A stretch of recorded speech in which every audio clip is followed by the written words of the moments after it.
امام احمد، ترمذی اور ابو داود نے سیدنا سعد بن ابی وقاص رضی اللہ عنہ سے روایت کی ہے کہ انہوں نے سیدنا عثمان رضی اللہ عنہ کی شہادت کے فتنے کے وقت فرمایا، میں گواہی دیتا ہوں کہ رسول اکرم صلی اللہ علیہ وسلم نے فرمایا تھا، ایک بہت بڑا فتنہ رونما ہوگا، اس میں بیٹھنے والا کھڑے ہونے والے سے بہتر ہوگا اور کھڑا ہونے والا چلنے والے سے بہتر ہوگا اور چلنے والا دوڑنے والے سے بہتر ہوگا۔ کسی نے کہا، اگر کوئی میرے گھر میں داخل ہو کر میری طرف ہاتھ بڑھائے تاکہ وہ مجھے قتل کر دے تو آپ صلی اللہ علیہ وسلم نے فرمایا، تو آدم علیہ السلام کے بیٹے کی طرح قتل ہو جا، یعنی اس فتنے میں قتل ہو جانا، حابیل کی سنت پر عمل کرتے ہوئے خود ہاتھ نہ اٹھانا، قاتل کہلانے کی بجائے مقتول ہونے کو پسند کرنا۔ اسی طرح مسند احمد کی ایک روایت میں ہے، رسول اللہ صلی اللہ علیہ وسلم نے فرمایا، دنیا میں جب بھی کوئی ظلم سے قتل ہوتا ہے تو اس کا گناہ آدم علیہ السلام کے پہلے بیٹے قابیل کی گردن پر ضرور ہوتا ہے، اس لیے کہ وہ پہلا شخص ہے جس نے ظالمانہ قتل کی ابتدا کی اور یہ ناپاک طریقہ جاری کیا۔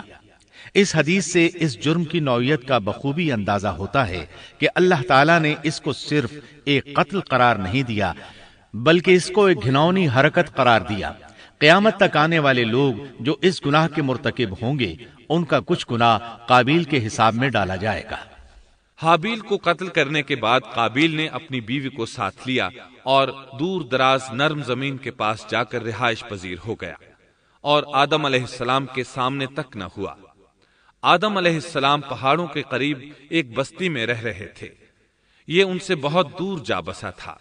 اس طرح قابیل کا آدم علیہ السلام سے رابطہ بالکل ختم ہو گیا اور اس سے ایک نئی نسل کی ابتدا ہوئی۔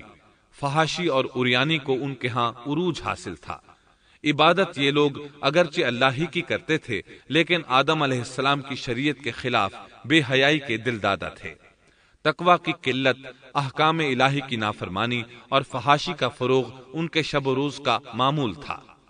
اس کے بعد لوگ دو گروہوں میں تقسیم ہو گئے، شریر اور برے لوگ قابیل کے ساتھ مل گئے اور آدم علیہ السلام کے دیگر بیٹے اور نیک لوگ آدم علیہ السلام کے ساتھ مل گئے۔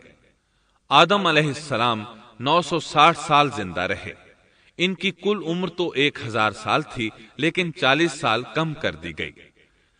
سیدنا ابو ہریرہ رضی اللہ عنہ بیان کرتے ہیں کہ رسول اللہ صلی اللہ علیہ وسلم نے فرمایا، جب اللہ نے آدم علیہ السلام کو پیدا فرمایا تو ان کی پیٹھ پر ہاتھ پھیرا، اس طرح قیامت تک جتنے انسان پیدا ہونے والے تھے ان کی روحیں وجود میں آ گئیں۔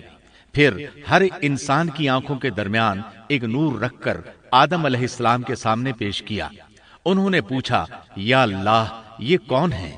اللہ نے فرمایا، یہ تیری اولاد ہے۔ ان میں سے ایک کی پیشانی کی چمک آدم علیہ السلام کو بہت اچھی لگی۔ انہوں نے پوچھا، یا اللہ، یہ کون ہے؟ جواب ملا، یہ تیری اولاد میں سے بہت دور جا کر ہیں، ان کا نام داؤد ہے۔ پوچھا، ان کی عمر کتنی ہے؟ فرمایا، 60 سال۔ آدم علیہ السلام کہنے لگے، یا اللہ، 40 سال میری عمر میں سے ان کی عمر میں شامل کر دے۔ اس سلسلے میں دوسری روایت یوں آئی ہے، جب آدم علیہ السلام کی روح قبض کرنے کے لیے فرشتہ آیا تو وہ کہنے لگے، میری عمر میں تو ابھی 40 سال باقی ہیں۔ اس وقت ان کی عمر 960 سال تھی۔ انبیاء اپنی عمر سے واقف ہوتے ہیں۔ فرشتے نے کہا، کیا آپ کو یاد نہیں آپ نے اپنی عمر کے 40 سال اپنی اولاد داؤد کو ہبہ کر دیے تھے؟ رسول اللہ صلی اللہ علیہ وسلم نے فرمایا، چونکہ آدم علیہ السلام نے انکار کیا تو ان کی اولاد بھی انکار کی عادی ہے۔ آدم علیہ السلام خود بھول گئے، ان کی اولاد بھی بھولتی ہے۔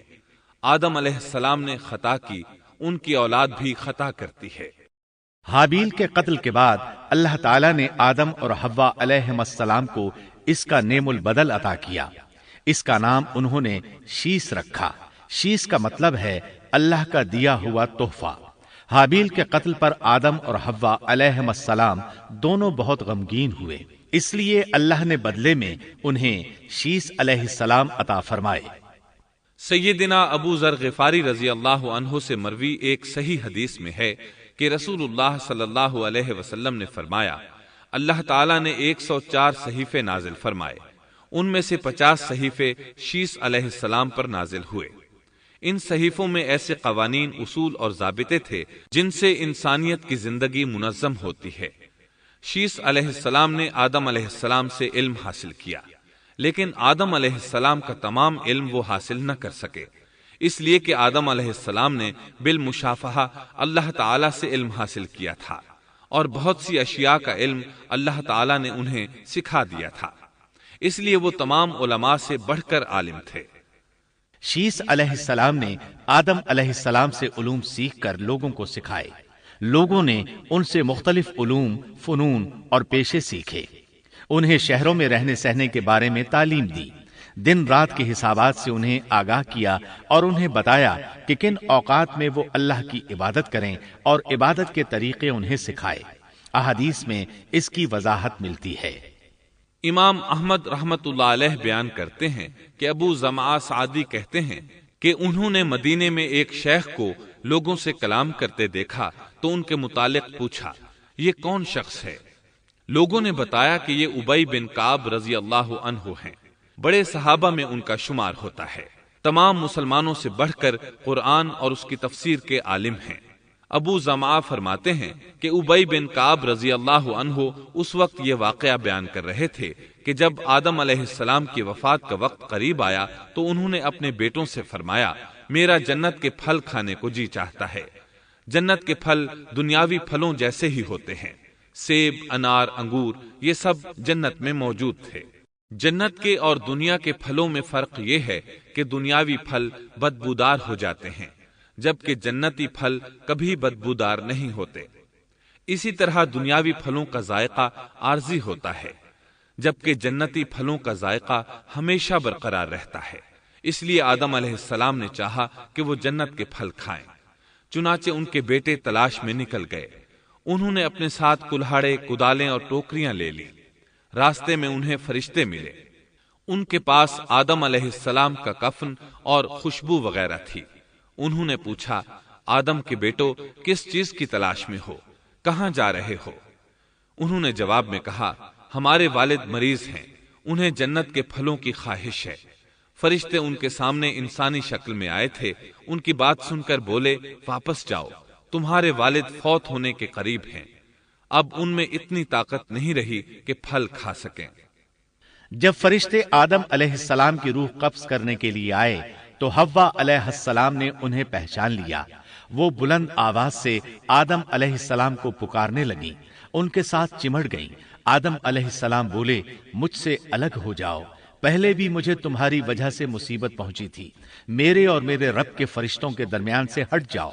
پھر فرشتوں نے آدم علیہ السلام کی روح قبض کی، انہیں غسل دیا، کفن پہنایا، خوشبو لگائی، آپ کی قبر کھودی، پھر انہوں نے آدم علیہ السلام کی نماز جنازہ ادا کی۔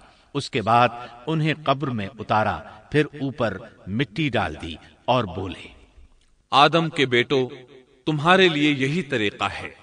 اس وقت تک لوگ کفن دفن کے احکامات سے واقف نہیں تھے، انہیں علم نہ تھا کہ قابیل نے اپنے بھائی کو کیسے دفن کیا تھا، اس لیے فرشتوں کو بھیجا گیا تاکہ تدفین کا طریقہ بتا دیں۔ تو اس طرح انسان کو دفن کرنے کا طریقہ معلوم ہوا جو فرشتے لے کر آئے تھے۔ آدم علیہ السلام نے اپنی 960 سال کی مکمل زندگی میں سوائے اس درخت کا پھل کھانے کے اور کوئی خطا نہیں کی۔